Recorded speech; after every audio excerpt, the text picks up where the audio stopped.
So they basically asked her, they said, hey, you remember yesterday you testified that you stayed in your home and you were upset and that Puff had allegedly left from a freak off and blah, blah, blah. Like, they went down what she said. Right. Then she was like, yeah. And they said, well, do you remember, and they ran down the date that you spoke to the prosecutors and you told them that you were forced to get into a car. You were crying, you were upset, but you didn't have a choice according to you, right? Like, you were like basically forced, get in this car to go with them to run into Suge Knight. And she was like, I never said that. And they said, oh, okay, well, we have the transcripts from your interview with the prosecutors right here. She looks at it. She pauses for a moment. She said, I don't know why this would say that because I've always said that I didn't go. And I'm like, but it's an interview you did with prosecutors, so it looks crazy. And there was so many moments like that where that's why you shouldn't try to remember nothing when you was on drugs. Right. When you're trying to recall things when you're on drugs, no. Now, let me talk about that because I thought about that too. Like, she said a lot yesterday and the day before that about how much they were using drugs. So some things may be a little hazy for her. She couldn't even remember some of the escorts and names that they knew that she had slept with, right? So who remembers escorts' names? No, she remembered a lot of them because they were using they were using a lot of them for a long period of time and taking them to different states.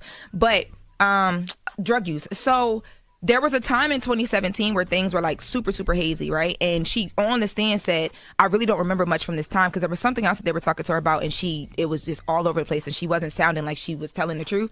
So they're talking to her about the drug use. And the day before, remember I told you guys, they were asking her about the drug use and asking her how she would resupply on drugs. Like, who gave her the drug dealer's contacts and stuff like that. And she said, Diddy. And when she said that, I watched Diddy in court look at her like, girl, what? Yesterday on the stand, they said, okay, so let's talk about your drug use, right? Because is it or is it not true that, both of you guys were using drugs, but Diddy was still able to run multiple businesses and ran down a list of everything he was doing. He was more functioning. And she was like, yeah, I mean, you could say that. And then they go into having a conversation about the fact that at one point in time, Puff was calling drug dealers and telling them to stop serving Cassie because she was so bad off. Like, she was worse off on drugs than he was. And Cassie admitted that was happening.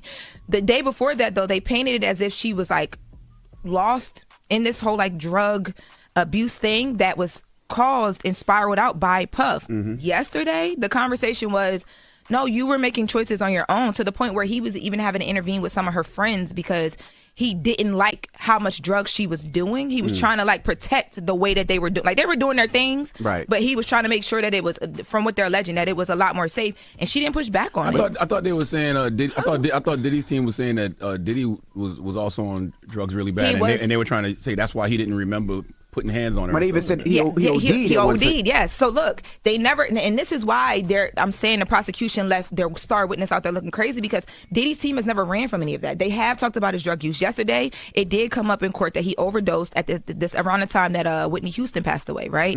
Was he rushed to the hospital when he overdosed? Yeah, they said they took him to the hospital. It was like a whole thing. They didn't go into a lot of detail about it, and I have been trying to get more information on that, because for a lot of us in the courtroom, we were like, wait, what? How did this happen? How did he overdose? And the world never knew. But that's how bad their drug use was.